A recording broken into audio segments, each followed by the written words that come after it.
ఉమ్మడి కరీంనగర్ జిల్లా అనగానే ఉద్యమాల కిల్లా అని చెప్పి పేరు గుర్తుకొస్తూ ఉంటుంది. కరీంనగర్ అనగానే దాదాపుగా మావోయిస్టులకు అడ్డగా చెప్పుకుంటూ ఉంటారు.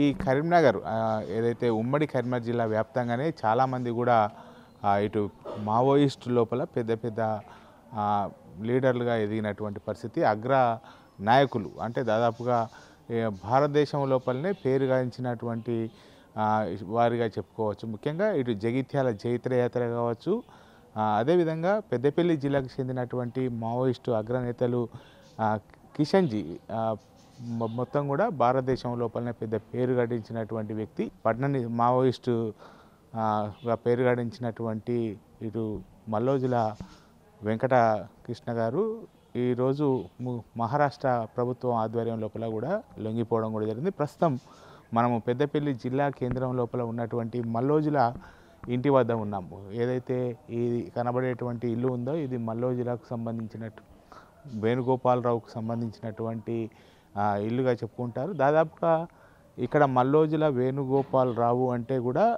ఎవరు కూడా చూసి ఉండని పరిస్థితి. అంటే ఎందుకంటే ఇటు నాయకులుగా ఉన్నటువంటి కిషన్జీ కావచ్చు, మల్లోజుల ఇటు కావచ్చు, ఎవరు కూడా దాదాపు ఎరగని వారు ప్రస్తుతము ఇటు లొంగిపోవడంతో ఈరోజు తెలంగాణ రాష్ట్రానికి కూడా వచ్చి డీజీపీని కలిసిన తర్వాత పెద్దపల్లి జిల్లాకు వస్తారని చెప్పి అనుకుంటున్నారు. ప్రస్తుతం మల్లోజుల గురించి తెలుసుకోవడానికి కుటుంబ సభ్యులు గారు ఉన్నారు. చెప్పండి, అసలు మల్లోజుల గారు మీకు ఏమవుతారు, అంటే ఏంది? ఈరోజు ఎక్కడైతే మహారాష్ట్ర ముఖ్యమంత్రి దేవేంద్ర ఫడ్నవీస్ గారి దగ్గర ఆత్మసమర్పణ చేసుకున్నటువంటి వ్యక్తి మా బాబాయి మల్లోజుల వేణుగోపాల్ గారు. వీరు స్వాతంత్ర సమరయోధుడు. మా తాత మల్లోజుల వెంకటయ్య గారి చిన్న కుమారుడు. నేను మల్లోజుల ఆంజనేయులు అనగా పెద్ద కుమారుని యొక్క కుమారుణ్ణి. వాళ్ళు మేము పుట్టకముందే అజ్ఞాతంలోకి వెళ్ళారు.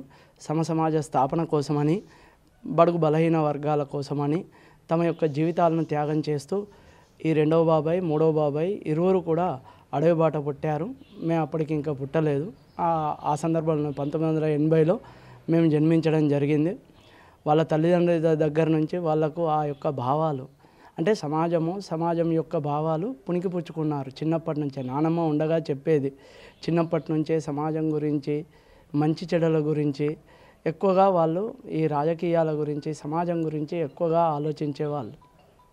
అలా తాము నమ్ముకున్నటువంటి ఆ యొక్క సిద్ధాంతాల్లోనే మా రెండవ బాబాయి తన యొక్క తుది శ్వాసను కూడా విడవడం జరిగింది.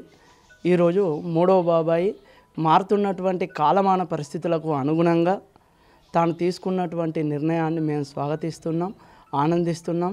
ఇంతకుముందే పేపర్లలో, టీవీలలో కనబడుతూ ఉంది.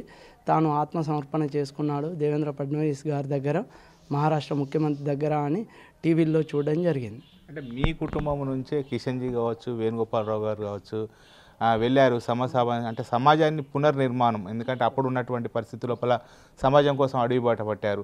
అంటే మీకు ఎలా అనిపిస్తుంది? మీరు కూడా చిన్నప్పటి నుంచి కూడా మా బాబాయిలు ఇట్లా అని చెప్పి వినడమే కదా, మీ నాన్నమ్మ చెప్పిన వాటి ప్రకారం వినడం కదా? పేపర్లలో, టీవీలలో వచ్చేదే చూసాం తప్ప ప్రత్యక్షంగా మా బాబాయ్ యొక్క ప్రేమ మాకు తెలియదు. మా కుటుంబం యొక్క ప్రేమ మా బాబాయ్కి కూడా నిజంగా తెలియదు.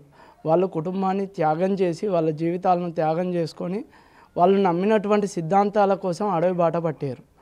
అప్పటి నుంచి 1980 నుంచి ఈనాటి వరకు కూడా ఈ కుటుంబంతో ఎలాంటి సంబంధాలు లేవు. పేపర్లలో, టీవీలలో అందరు చదివినట్టుగా, చూసినట్టుగా మేము చూసడమే తప్ప ప్రత్యక్షమైనటువంటి సంబంధాలు లేవు. అంటే ఈరోజు లొంగిపోతున్నారు దాదాపుగా. ఇప్పుడు ఫడ్నవీస్ ఆధ్వర్యం లోపల కొద్దిసేపటి క్రితమే లొంగిపోయారు. అంటే డీజీపీ గారిని కలిసి మళ్ళీ పెద్దపల్లికి వస్తాడనేటువంటి సమాచారం కూడా అందుతుంది. అంటే ఒకవేళ వస్తే మీకు ఎట్లా? ఆనందం, స్వాగతిస్తున్నాము. తప్పకుండా కూడా రావాలి. ఆయన మా కుటుంబ సభ్యుడే కదా, తప్పకుండా కూడా మమ్మల్ని కలవాలి. కష్టంలో కానీ, సుఖంలో కానీ ఆయన ఎప్పుడు కూడా మాకు అండగా లేడు. మా నాన్న ఒంటరిగానే ఇంతవరకు కూడా తీసుకొని వచ్చిండు ఈ కుటుంబాన్ని. సో ఓవరాల్గా సంతోషం అంతే.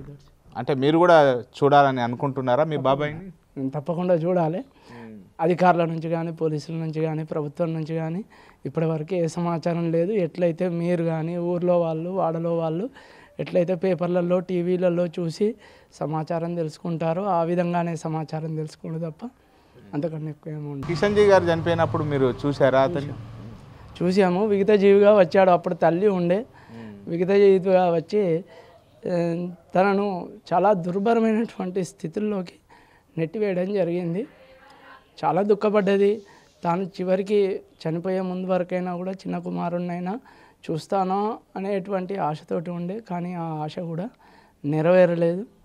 సో ఇప్పుడు ఆయన ఇంటికి వచ్చేది ఉంటే ఖచ్చితంగా ఆ పైలోకాల్లో ఉన్నటువంటి నానమ్మ ఆత్మ అయినా కూడా సంతోషిస్తుంది, శాంతిస్తుంది అనే కోరుకుంటున్నాను. తాను కూడా తన యొక్క బాబాయిని ఎప్పుడెప్పుడు వస్తారా, ఆ మహానుభావుని ఎప్పుడెప్పుడు చూస్తానా అని చెప్పి ఇటు ఆనంద బాష్పాలు ఒక రకంగా అతని కన్నీరు అంటే కళ్ళ నుంచి వస్తున్నటువంటి, ఎందుకంటే చాలా రోజులు తను పుట్టినప్పటి నుంచి కూడా ఎప్పుడు కూడా మల్లోజుల అంటే ఒక పేరు వినడమే, వాళ్ళ యొక్క పేరు వినడమే కానీ వాళ్ళని ఎప్పుడు కూడా చూడని పరిస్థితి. చిన్నప్పటి నుంచి కూడా ఆ చుట్టుపక్కల వారు చెప్పడంతో వాళ్ళ గురించి కూడా చెప్తే వినడం తప్ప తెలియదు. ఇప్పుడు కూడా రావాలి, తమ బాబాయ్ రావాలి, అతని యొక్క జీవితం అంతా కూడా పెద్దపల్లి లోపలనే గడపాలి, ఇంకా అతని దగ్గర నుంచి ఎంతో నేర్చుకోవాలని చెప్పి వారి యొక్క అన్నగారి కుమారుడు కూడా ఆశిస్తున్నటువంటి పరిస్థితి కనబడుతుంది. ముఖ్యంగా తెలంగాణ రాష్ట్ర ప్రభుత్వం డీజీపీని కలిసిన తర్వాత పెద్దపల్లికి వచ్చేటువంటి అవకాశం ఉండడంతో అతని రాక కోసం అయితే కుటుంబ సభ్యులు ఎదురు చూస్తున్నటువంటి పరిస్థితి కనబడుతుంది. కెమెరా పర్సన్ అంజితో శ్రీనివాస్, బిగ్ టీవీ, పెద్దపల్లి నుండి.